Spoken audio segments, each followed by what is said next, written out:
Hello friends, good morning. So நம்ம இப்போ இந்த வீடியோவில் எதை பற்றி பார்க்க போகிறோம்னா, நம்ம பிஸ்னஸ் ரிலேட்டடாக தான் இந்த வீடியோ ஃபுல்லாகவே போட்டுட்ருக்கோம். ஸோ இப்போவும் அது ரிலேட்டடாக ஒரு டாபிக் பற்றி தான் பேச போகிறோம். பிஸ்னஸ் பண்ணணும், ஆனால் என்ன பிஸ்னஸ் பண்ணலாம்? எல்லாருக்கும் கேட்கக்கூடிய ஒரே ஒரு கேள்வி. ஏன்னா நீ பிஸ்னஸ்னால் லாஸ் பல பேர் சந்திச்சுட்டு வருது. அது ஒரே விஷயம், பிஸ்னஸ் நான் ஸ்டார்ட் பண்ணால் எந்தமாரி பிஸ்னஸ் ஸ்டார்ட் பண்ணால் கரெக்டாக இருக்கும், எது ஹையில் போகும், எது பீக்கில் போகும். ஏன்னா எடுக்கிற எல்லா பிஸ்னஸுமே டாப்பில் போகணும்னு அவசியம் இல்லை. எல்லா பிஸ்னஸுமே சக்ஸஸ் ஆகணும்னு சொல்லவும் முடியாது. கரெக்டுங்களா? ஒரு பிஸ்னஸ் ஆளானப்பட்ட யாராக இருந்தாலும் சரி, பிஸ்னஸை பொறுத்தவரை ஏற்றமே இருக்கும், பார்த்து தான் ஆகணும். ஆனால் பிஸ்னஸ்னா எனக்கு ப்ராஃபிட் மட்டும் வேணும் அப்படின்னு நினச்சிங்கன்னா வாய்ப்பே இல்லை. பிஸ்னஸ்னா இறக்கம் இருக்கும். சரிங்களா? ஒரு நாள் ப்ராஃபிட் நல்லா இருக்கும், ஒரு நாள் ப்ராஃபிட் இறங்கி இருக்கும். இது ஷேர் மார்க்கெட். ஷேர் மார்க்கெட்டில் இப்போ ஷேர் மார்க்கெட்டில் இப்போ என்ன ஒரு பிரச்சனை போயிட்டு இருக்கு? ஏர்டெல் எல்லாருமே சிம் ரேட்டு ஏற்றிட்டாங்க. ஏர்டெல், வோடாஃபோனு, அப்புறம் என்ன ஜியோ வச்சு செஞ்சிட்டான். இன்னைக்கு அவன் தான் இருக்கிறான், நான் தான் மார்க்கெட்டில் இருக்கேன் அப்படின்ற அளவுக்கு அவன் இன்னைக்கு ரேட்டு ஃபுல்லாக ஏற்றியாச்சு. ஒன்றுமே பண்ண முடியாத அளவுக்கு. பிஎஸ்என்எல் இப்போதான் கொஞ்சம் கொஞ்சமாக திரும்பி பார்க்குறாங்க. பிஎஸ்என்எல் இன்னும் 4G வரல. அப்கமிங் டேஸில் 4G வந்துச்சுன்னா அதுக்கு ஒரு நல்ல ஒரு ஸ்கோப் வந்துச்சுன்னா அதில் மாறுவாங்க. ஆனால் இவரும் என்ன பண்ணுவார்? அவருக்கு தேவையான பீப்புள் பாப்புலேஷன் வந்ததுக்கப்புறம் ஏற்றுவார். பிஎஸ்என்எல்லும் கண்டிப்பாக ஏற்றுவாங்க. எல்லாருமே ஃபஸ்ட்டு ஒரு பிஸ்னஸுக்கு எல்லாருமே தேவையான பீப்புள். எனக்கு தேவையான பீப்புளை அவங்க கிரியேட் பண்ணுவாங்க. எனக்கு தேவையான பீப்புளை கிரியேட் பண்ணதுக்கப்புறம் அவங்கள வச்சு சம்பாதிப்பாங்க. இதுதான் பிஸ்னஸ். எல்லாத்துலேயுமே இதுதான் நடக்குது. எல்லா பிஸ்னஸுமே அப்படிதான். எக்ஸாம்பிள் கிரிப்டோ கரன்சியை கூட சொல்லலாம். என்னமாரி கம்பெனிலாம் சொல்லலாம் அப்படின்னா, பெல்டெக்ஸ், அடுத்தது எக்ஸ்டிஎஸ், இன்னும் நிறைய இருக்கு இந்தமாரி. எல்லாம் ஸ்டார்டிங்கில் வராங்க, என்கிட்ட பீப்புள் இல்லை, ஒரு நல்ல ஒரு ப்ரொமோட்டர் இல்லை. அப்போ என்ன பண்ணுறாங்க? வாரி வழங்குறாங்க ஸ்டார்டிங்கில். அப்போ நல்லா சம்பாதிச்சிட்டாங்க. அதுக்கப்புறம் எல்லாத்தையும் குறைச்சிட்டாங்க. ஒர்க்கிங் ரிவார்ட்ஸ் எல்லாத்தையுமே குறைச்சிட்டாங்க. எல்லாமே அப்படிதான். ஆனால் அதை பற்றிலாம் யாரும் கவலைப்படுறதில்ல. இதுவும் என்ன பண்ணோம்? அடுத்து நம்மளுக்கான பிஸ்னஸ் எதுன்னு அடுத்தடுத்த லெவலில் நோக்கி போயிட்டே இருக்காங்க கிரிப்டோ கரன்சிலே. சரி, அப்படி இருக்கும்போது எனக்கான பிஸ்னஸ் என்ன? இன்னைக்கு இந்த வேர்ல்டில் எது கரெக்டாக இருக்கும்? நல்லா வச்சு பாருங்க. மருத்துவம், மெடிசன், நோயாளிகள் இன்னைக்கு வந்துட்டே இருக்காங்க. அப்ப ஒரு மெடிக்கல் ஆரம்பிச்சா கூட நல்லா போகும். ஆனா அதுல ஒரு சின்ன ஷார்டேஜ் இருக்கு. என்னன்னா அது எக்ஸ்பிரி ஆகிறதுக்கு முன்னாடியே வித்தாகணும். ஏன்னா இல்லைன்னா கெட்டு போயிடும். அதுக்குன்னு ஒரு 3 மாசம் இல்லை 6 மாசம் அவ்வளவுதான் டியூரேஷன் இருக்கும். அப்ப அதுக்குள்ளார நான் வித்தாகணும், இல்லைன்னா அதுவும் க்ளோஸ். சரி, அந்த லைனும் போக முடியாது. வேற என்ன போகலாம்? டாக்டர் ஆகிட்டேன்னா அதில் கண்டிப்பாக இப்போ சாரிடா ஒரு ஏன் இன்னைக்கு டாக்டர் நான் சொல்கிறேன்னா, நீ நம்பர் 1 வியாபார தளமாக மாறிட்டு வரக்கூடிய ஒரு இண்டஸ்ட்ரி டாக்டர். அவ்வளோ மோசமாக வியாபாரத்துக்குன்னே இப்போ உருவாக்கப்பட்டிருக்கு. நீட் பேருக்கு தான் இருக்கு. எனக்கெல்லாம் பொறுத்த வரையும் வேஸ்ட்டு. காசு இருக்கிறவன் இங்கே அப்பயும் டாக்டர் ஆகிட்டு தான் இருக்கான். உள்ளே போகிறவன் போயிட்டு தான் இருக்கான். அதுலேயும் மால் ப்ராக்டிக்ஸு, எல்லாத்துலேயுமே இங்கே மால் ப்ராக்டிக்ஸு.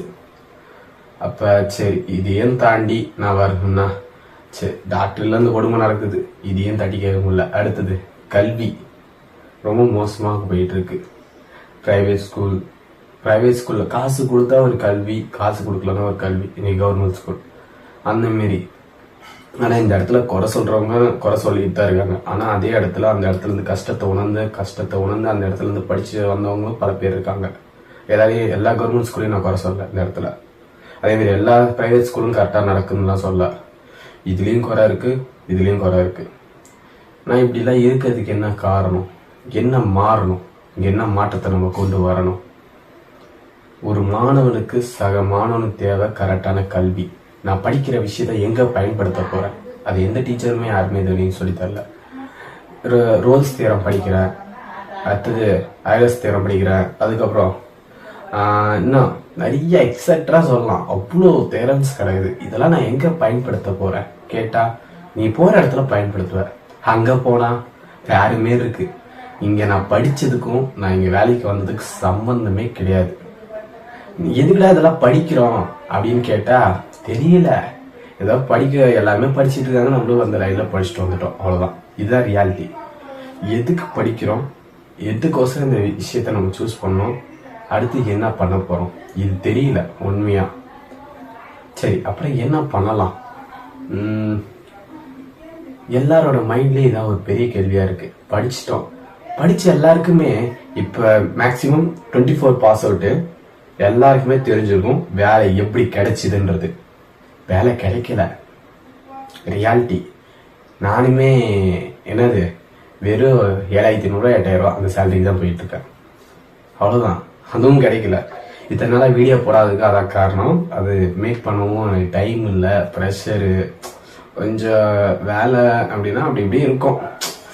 பரவாயில்லன்னு சொல்ல முடியல, ஓகேன்னு சொல்ல முடியல, புரியுதுங்களா? அந்த மாரி தான் இருக்கு வேலையும். அதனால ஒரு நம்மளுக்கு சாட்டிஸ்ஃபேக்ஷனா சரி வேலை ஓகேனாலும் அதுக்கு ஏற்ற மாதிரி சேலரி இல்லை. 8000 ரூபா எங்க பத்துமா? 7500 8000 எங்க பத்துமா? ஏதோ கையில நிக்குமா? ஒண்ணுமே இல்லை. ஃபேமிலி ரன் பண்ண முடியுமா? ஒரு இப்போ ஒரு சொல்லாமேனா இருக்க, எனக்கு ஒன்றும் பிரச்சனை இல்லை. ஒரு ஃபேமிலி வந்ததுக்கப்புறம் முடியுமா? முடியாது. ஃபேமிலிக்கு மல்லிகை ஜாமான் வாங்கினா கூட 8000 10,000 ஆகும் இதுக்கப்புறம் ஃபியூச்சர்ல. அப்போ நம்ம மாசம் எவ்வளவு சம்பாரிச்சா கரெக்டா இருக்கும்? ஒரு 1 lakh. உண்மையா அப்படி சம்பாரிச்சாதான் உன் லைஃப்ல நடுத்தர மிடில் கிளாஸ் ஃபேமிலின்னு சொல்றாங்கல்ல, அதை சம்பாதிக்கணும்னாலே மாசம் மினிமம் நீ 1 lakh சம்பாதிக்கணும். அப்பதான் உன்னால மிடில் கிளாஸே மாற முடியும். ஏன்னா இருக்க விலைவாசி ஏறிக்கிட்டே இருக்கு, யாரும் குறைக்க போறதெல்லாம் இல்லை.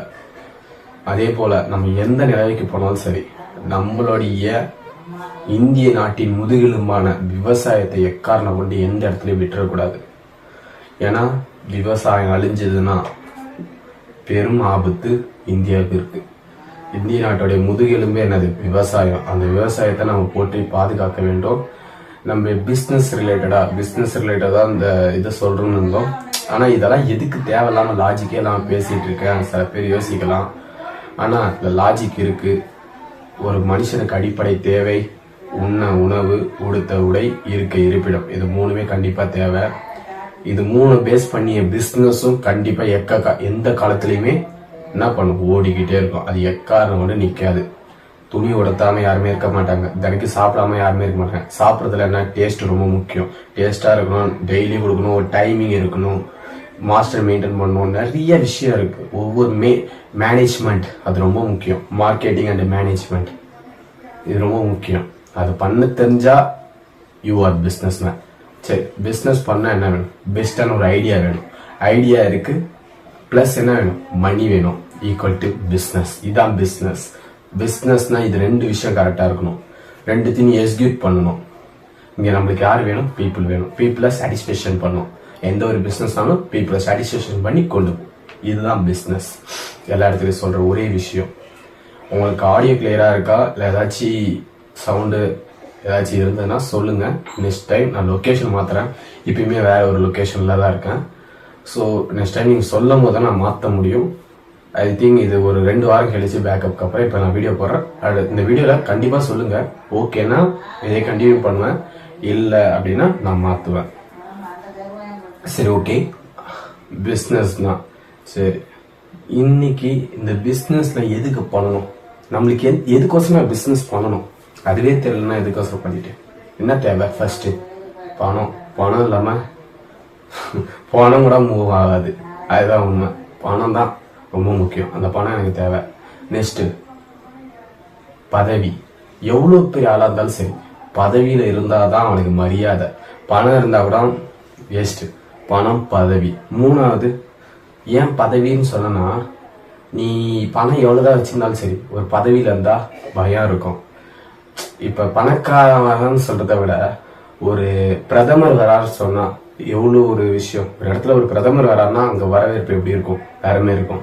ஒரு நார்மலா ஒரு பணக்காரர் வராருன்னா அந்த அளவுக்கு இருக்கும். ஆனா பிரதமர் வராருன்னா அதிகாரிகளுடைய இப்ப போலீஸ்காரங்க அந்த மாதிரி சப்போர்ட், ஆள் பலம், படைபலம் எல்லாமே இருக்கும். அதனால பணமும் வேணும், பதவி வேணும் ஒரு மனுஷனுக்கு சகப்படியா. மூணாவதா போதை. என்னடா போதை? இந்த 2 விஷயம் ஏற்படுத்துறது இந்த 3வது விஷயத்தை அனுபவிக்காதான் எல்லாருமே. போதைனா என்ன? எக்ஸெட்ரா எக்கச்சக்கமான இருக்கிற எல்லா விஷயமும் இதில் தான் வரும். அதை நான் ஓப்பனாக சொல்ல விரும்பல. லேண்டு எல்லாமே சேர்க்கறது, அதான் பணம் சொல்லிட்டேன். ஆனால் அதை வச்சு நம்மளுக்கு என்ன தேவையோ அதெல்லாம் வாங்கிக்கணும். சில விஷயம் இந்த போதைன்றது ஒரு விஷயத்த மீண்டும் மீண்டும் செய்யறது, அடிமையாகுது ஒரு விஷயத்துக்கு, அதுதான் போதை. அப்ப நல்லா காமிச்சிங்க. இந்த விஷயத்துல ட்ரக்ஸ் சொல்லலாம், அடுத்தது என்ன கேர்ள்ஸ், அடுத்தது எக்ஸெட்ரா, இதே மாதிரி எக்கச்சக்கமா இருக்கு. இதுக்கோசரம் யூஸ் பண்றது தான். ஆனா இந்த போதைன்ற ஒரு விஷயத்த இந்த கையை விட்டுட்டு உன் லாஜிக் 2 தான் இருக்கணும். ஒன்று என்ன? பணம், பதவி. இது 2த்தையும் கான்சிடர் வச்சு கூட மூவ் பண்ண கூட நல்லா இருக்கும். உன் லைஃப் ஒரு கரெக்டான ஒரு ஸ்ட்ரக்சரில் கரெக்டாக இருக்கும். ஆனால் இந்த 2 பொசிஷன் நீ அடைஞ்ச உடனே உனக்கு இது தோணும். ஆனால் எக்காரணம் கொண்டு அதை நீ சூஸ் பண்ணக்கூடாது. சூஸ் பண்ணனா லைஃப் எப்படி இருக்கும்னு போனவங்களுக்கு பல பேருக்கு தெரியும். சரி, ஓகே, நான் அதிகமாக இதில் பேச விரும்பல. இதோட கண்டென்ட்டை முடிக்கிறேன். நான் ஒரு நல்ல ஒரு கண்டென்ட்டோட அடுத்த நெக்ஸ்ட் வீடியோவில் நான் பார்ப்போம். இதில் என்ன சொல்ல வரேன்னு உங்களுக்கு எல்லாத்துக்கும் புரிஞ்சிருக்கணும்னு நினைக்கிறேன். கல்வி இன்னைக்கு வியாபாரமாக மாற்றப்பட்டு இருக்கு. மருத்துவம் இன்னைக்கு வியாபாரமாக மாற்றப்பட்டு இருக்கு. அடுத்த தலைமுறைக்கு கிடைக்க வேண்டிய 2 முக்கியமான விஷயம் இன்னைக்கு வியாபாரம் ஒரு வலைக்குள்ளார மாட்டிக்கிச்சு. அதை மீட்டெடுக்க யார் போறதுன்னு தெரியல, யாரால முடியும் தெரியல. ஏன்னா இன்னைக்கு அந்த அளவுக்கு உங்க பிரெயின் வாஷ் பண்ணி வச்சிருக்காங்க அத்தனை பேரும். உங்க பையன் கவர்மெண்ட் ஸ்கூல்ல படிச்சா படிக்க மாட்டான் அப்படின்னு சொல்லி பிரெயின் வாஷ். பேரண்ட்ஸ் தான் பிரெயின் வாஷ். நிறைய நிறுவனம் இருக்கு, நான் எதையும் பேர் சொல்லலாம் விரும்பல.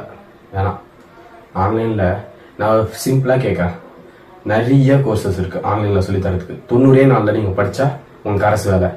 நீங்க ஃபீஸ் கட்டி படிக்கிறீங்க, வேலைக்கு போயிட்டீங்க, சரி ஓகே. அத்தனை பேர் சேர்ந்தா அத்தனை பேர் வேலைக்கு போயிட்டானா? எல்லாருமே சேர்ந்துட்டீங்க, அவன் சொன்னான்னு அந்த கோர்ஸ் சேர்ந்துட்டீங்க, அத்தனை பேர் வேலைக்கு போயிட்டீங்களா? இல்ல.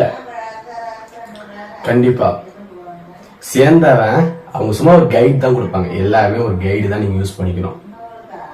நீங்க அதை வச்சு நீங்க படிச்சு நீங்க இம்ப்ரூவ்மெண்ட் ஆனாதான் உண்டு. டூ ஆர் டை, செய் அல்லது செத்து மடி, இதுதான் உண்மை. நீ முயற்சி பண்ணி நீ எஃபர்ட் போட்டு நீ மேல வந்தா மட்டும்தான் என்ன பண்ண முடியும், அடுத்த லெவல்ல உன்னால எடுத்து வைக்க முடியும். அதனால நான் சொல்றதெல்லாம் ஒரே விஷயம்தான். கல்வி வியாபாரமா மாறிட்டு இருக்கு, மருத்துவம் வியாபாரமா மாறிட்டு இருக்கு. எக்கச்சக்கமான விஷயம் இன்னைக்கு மக்களுக்கு, ஏழை மக்களுக்கு இலவசமா கிடைக்க வேண்டிய நிறைய விஷயங்கள் இன்னைக்கு வியாபாரமா மாற்றப்பட்டு இருக்கு. இன்னமும் மாறும். ஏன்னா மாறும் தான் சொல்ல முடியாது. நான் சொன்னது எனக்கு தெரிஞ்ச ஒரு 2, நான் எக்கச்சக்கமா இருக்கு. ஸோ உங்களுக்கா நீங்க அடுத்த தலைமுறையினரா இருந்தா இந்த நாட்டை எப்படி சரியான வழிக்கு நீங்க கொண்டு போகணும். நீங்க சப்போஸ் ஒரு மருத்துவராக இருக்கீங்கன்னா நீங்க இந்த நாட்டுக்கு என்ன செய்ய போறீங்க, இந்த நாட்டுக்காக நீங்க என்ன செய்ய போறீங்க. எல்லாருமே தனக்காக தான் ஃபேமிலிக்காக சம்பாதிக்கிறது, சொத்து சேர்க்கிறது 2வது விஷயம். இந்த நாட்டுக்கோசம் நீ என்ன செய்ய போற? பிறந்தோ வாழ்ந்தோ செத்தோம், ஓகே. இந்த நாட்டுக்கோசம் நீ என்ன செய்ய போற அதை யோசிச்சு பாருங்க. ஸோ இதோட நான் இந்த வீடியோவை முடிச்சுக்கிறேன். தேங்க்யூ.